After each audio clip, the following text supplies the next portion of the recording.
Thank you, Richard.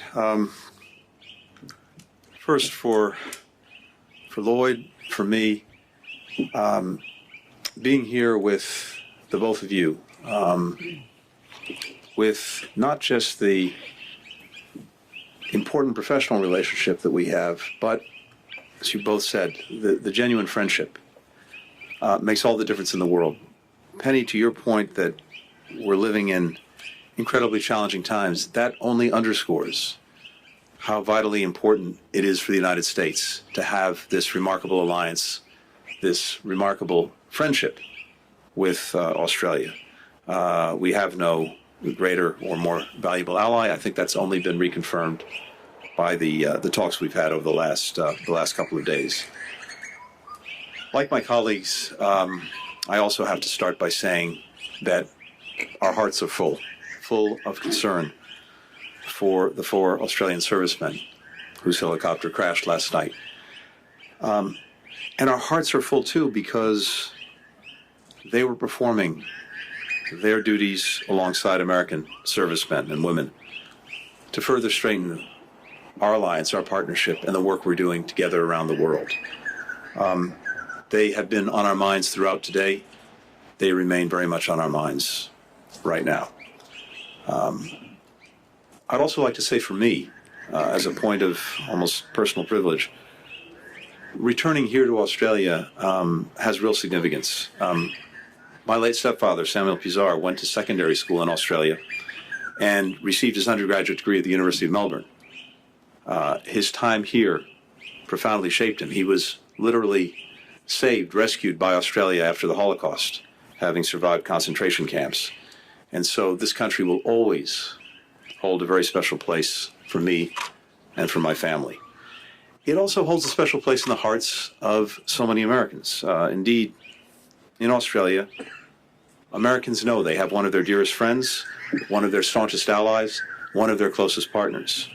For over 7 decades now, we have worked so closely together as allies. And indeed, this is our 33rd such consultation. And I agree very much with what Richard and Penny have both said. Our relationship has never been stronger or more important for us, and I would argue for the world. Chief among our discussions today was the shared commitment that we have to advance a free, open, secure, prosperous, resilient, and connected Indo-Pacific.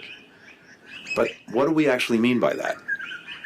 We mean a region where countries are free to chart their own path and to choose their own partners, where issues are dealt with openly, transparently, rules are decided together, they're applied fairly, goods, ideas, people can flow lawfully and freely.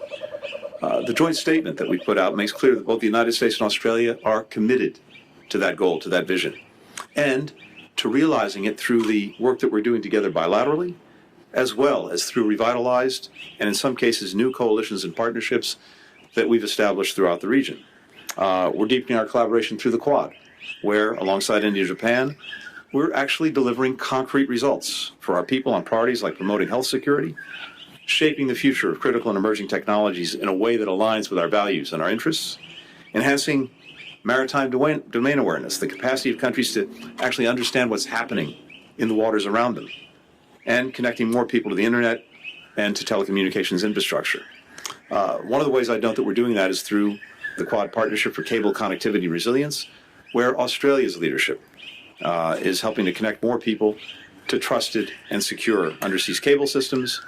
This is really the world's information superhighway, and it's critical to growth and prosperity. We're elevating our engagement with the Pacific Islands Forum, where we're partnering on shared priorities like promoting sustainable and inclusive economic growth and making our communities more resilient to climate change. The United States is committed to broader and deeper cooperation with Pacific Island countries, which is why Secretary Austin, Second Gentleman Emhoff, Secretary Holland, and I have each visited different Pacific Island countries just in the past week alone. On AUKUS, we are building on the momentum from President Biden, Prime Minister Albanese, and Prime Minister Sunak's meeting in San Diego in March. Earlier this month, the first group of Royal Australian Navy officers graduated from the United States Navy's Nuclear Power School, where they've been trained to safely operate conventionally armed nuclear-powered submarines. At the same time, Our two countries are defending the international rules-based order, which has underwritten peace and security for decades, and which ensures that each country can make its own sovereign decisions free from any coercion. We're doing that in part by engaging China, but also, as necessary, opposing its efforts to disrupt freedom of navigation and overflight in the South and East China Seas, to upend the status quo that's preserved peace and stability across the Taiwan Straits, to pressure countries through economic coercion or threats to their citizens. We're also united in supporting Ukraine against Russia's brutal war of aggression. Australia's assistance continues to be critical to the fight for Ukraine's sovereignty, for its territorial integrity, for its future. Today, we discussed and condemned Russia's weaponization of food, including its recent decision to end participation in the Black Sea Grain Initiative and its continued bombardment of Ukrainians' export infrastructure. I just note that over 35 million tons of food products had been exported through the Black Sea Grain Initiative. That's the equivalent of 18 billion loaves of bread, with nearly two-thirds going to the developing world. The decision made by Russia to tear up this agreement is hurting millions who depend on Ukraine's grain and wheat, as well as those, even if not directly receiving that grain and wheat, who benefit from the fact that with that wheat and grain on markets, prices are kept in check, kept lower. Finally, a major focus of our discussion today was on combating the climate crisis and accelerating the transformation and transition to clean energy. And this is where the Prime Minister and President Biden have together built the third pillar of the U.S.-Australia alliance alongside our defense and economic cooperation. Just last week, Australia joined the First Movers Coalition. This is a group of now 13 countries and 85 companies driving clean energy solutions across historically emissions-intensive sectors, shipping, trucking, aviation.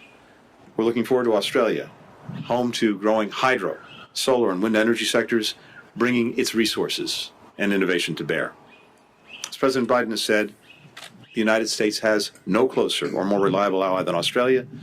Today, Osman builds on our successful past and guides our work together to build a stronger, more secure, and more peaceful world for everyone.